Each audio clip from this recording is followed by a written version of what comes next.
आज हम बात करने वाले हैं प्रश्नावली 1.6 कक्षा 9। सवाल है हमारा पहला, ज्ञात कीजिए। इनके मान ज्ञात करने में है। अब यहाँ पर हमारे पास क्या है, घातांक जो है वो भिन्न के रूप में है, यानी कि परिमेय संख्या के रूप में है। तो हम कैसे करेंगे?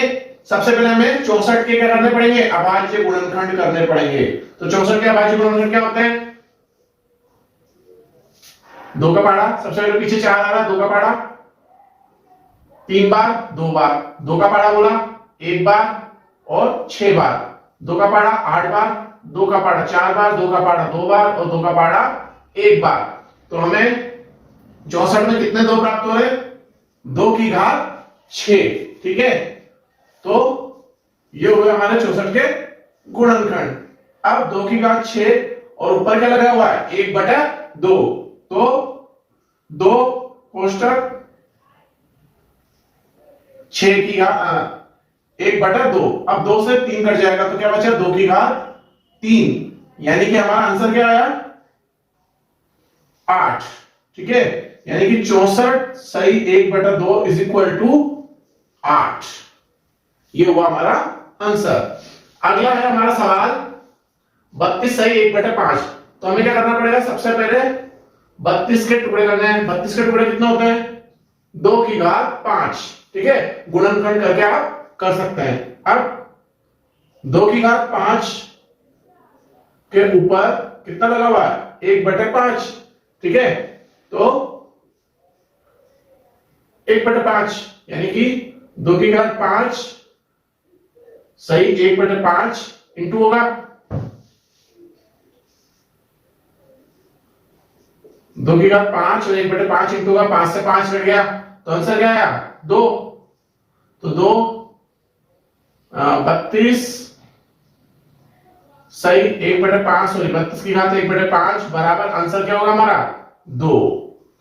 इसी तरह हमारा सवाल है 125 सही 1/3। अब 125 क्या होता है? आपको पता है, घन होता है किसका? 5 का, यानी कि 5 की घात 3 इंटू 3। तो 5 कोष्टक 3 इंटू 3 क्या हो जाएगा हमारा?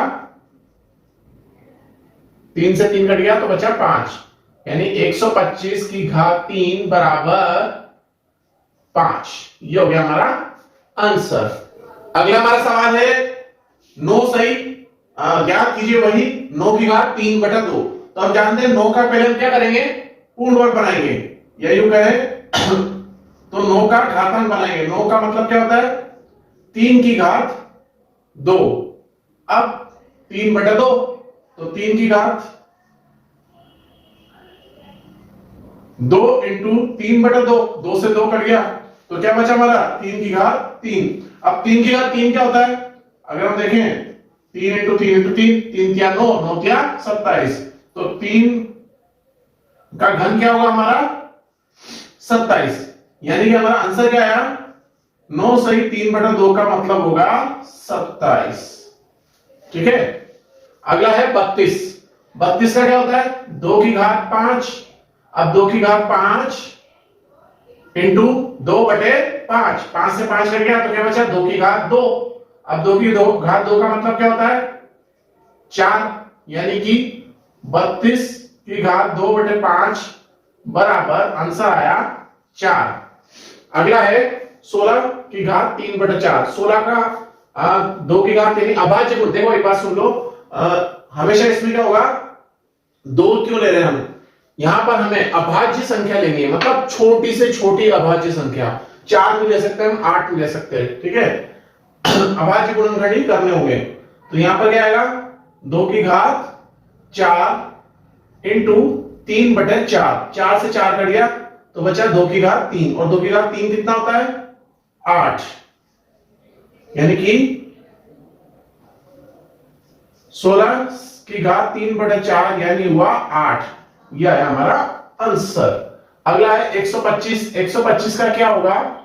125 का होगा 5 की घात 3 इंटू -1/3। यहां पर क्या आ रहा है? -1/3। 3 से 3 काट गया, 5 की घात क्या आया? -1। अब -1 का मतलब हो गया 5 का हमें व्युत्क्रमानुपात यूज करना है, यानी कि 1/5 क्या यूज करना है? 5 की घात -5 का मतलब होगा 1/5।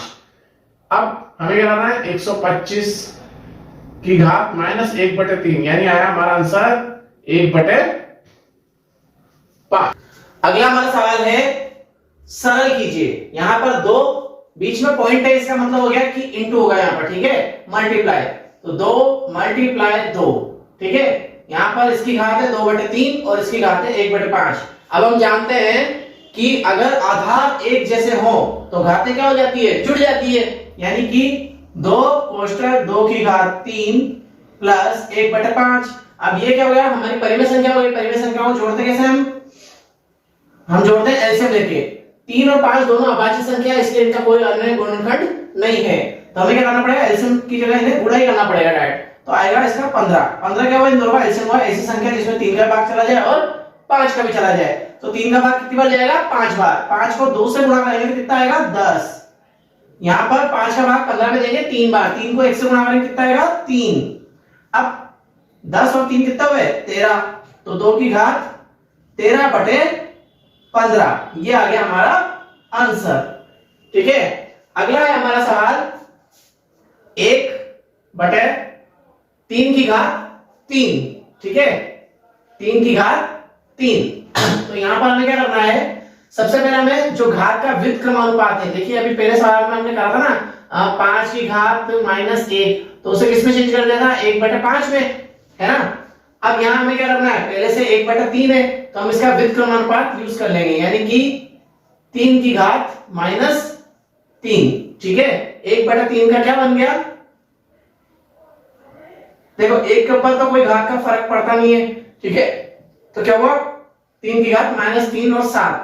जैसे हम कोष्टक खोलेंगे तो 3 -3 × 7, तो कितना आया, 3 की घात -21। ये आ गया हमारा आंसर। हमें व्युत्क्रमानुपात यूज करना है यहां पर। अगला है हमारा 11 सही 11/11, और 11 की घात ऊपर वाले की कितनी है, 1/2, और इसकी है 1/4। आपको पता है जब गुणा होता है तो घात जुड़ जाती है, और जब भाग होता है तो घात क्या हो जाती है, घट जाती है। यानी कि हमें आधार एक जैसे ही हमारे, तो हमें क्या करना है, 1/2 में से 1/4 को घटाना है। अब हमारा आंसर क्या आएगा, एलसीएम लेंगे हम, दोनों का एलसीएम क्या आएगा, ऐसी संख्या जिसमें दोनों का भाग चल जाए तो 4। 4 में 2 का भाग गया 2 बार, 2 को 1 से गुणा किया 2, और यहाँ पर 4 का भाग 4 में दिया 1 बार, 1 को 1 से गुणा किया 1, 2 में से 1 गया तो क्या बचा, 1/2। तो 11 की घात क्या आई, 1/2। ये आ गया हमारा आंसर। अगला है, अब देखो यहां पर क्या हो रहा है, 7 × 8, ठीक है। दोनों की घातें तो एक जैसी है, मतलब क्या हो रहा है कि घातें एक जैसी है लेकिन आधार क्या है, अलग अलग है। तो हम क्या करते हैं, जब घातें एक जैसी और आधार अलग हो तो आधार को गुणा कर देते हैं, यानी कि 8 × 7 = 56 की घात 1/2। ये आ गया हमारा आंसर।